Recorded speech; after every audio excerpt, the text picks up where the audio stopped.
Hi there, and welcome back to Anchor Point, the podcast from Freedom's Advocate. I'm your host, Randy Crossan. Thanks for joining me again. Let me start with two numbers, 150 meters and $750,000. One is the size of an abortion clinic buffer zone in parts of the United Kingdom. The other is the penalty just ordered against a former school trustee in British Columbia. Different countries, same trajectory.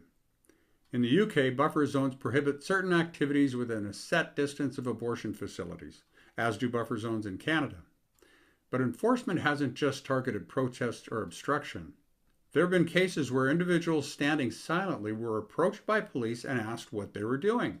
When they answered that they were praying, silently, in their minds, they were arrested and convicted.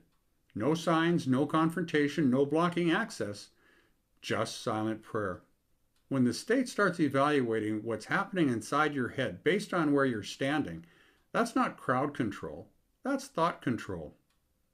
Now come home to Canada. On February 18th, the BC Human Rights Tribunal ordered former Chilliwack school trustee Barry Neufeld to pay $750,000. The case began in 2017 after the Chilliwack Teachers Association and the BC Teachers Federation filed complaints about his public criticism of the United Nations Sexual Orientation and Gender Identity Curriculum SOGI, used in schools in many locations in Canada.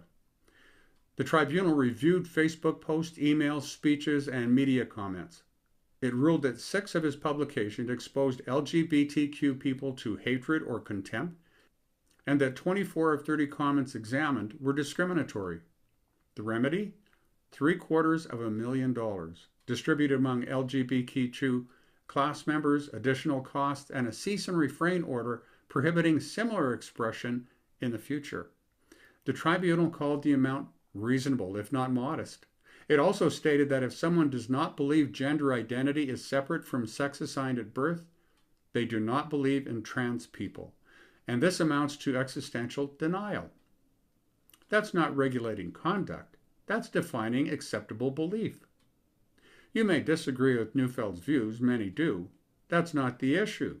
The issue is whether opposing a government-endorsed curriculum publicly, peacefully, should carry a $750,000 penalty and a formal order to stop speaking that way again. Put these two situations side by side. In the UK, silent prayer within a boundary line can trigger arrest and conviction. In BC, dissent from gender ideology can trigger nearly a decade of proceedings and financial devastation. Different legal systems, same pattern. The line between freedom to believe what you want and being charged for those beliefs is moving. And freedoms don't usually vanish in this dramatic a fashion. They narrow, gradually, legally. However, with a 143-page decision and language about dignity and harm, that's all changing. The real question isn't whether you agree with every word spoken in these cases.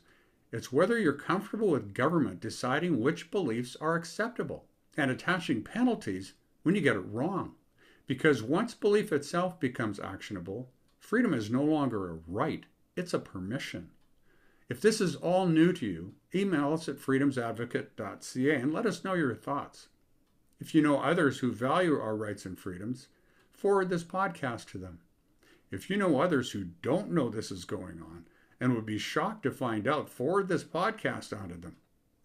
You've been listening to Anchor Point, the podcast from Freedom's Advocate. I'm Randy Crossan. Thanks for being here. I'll see you next time.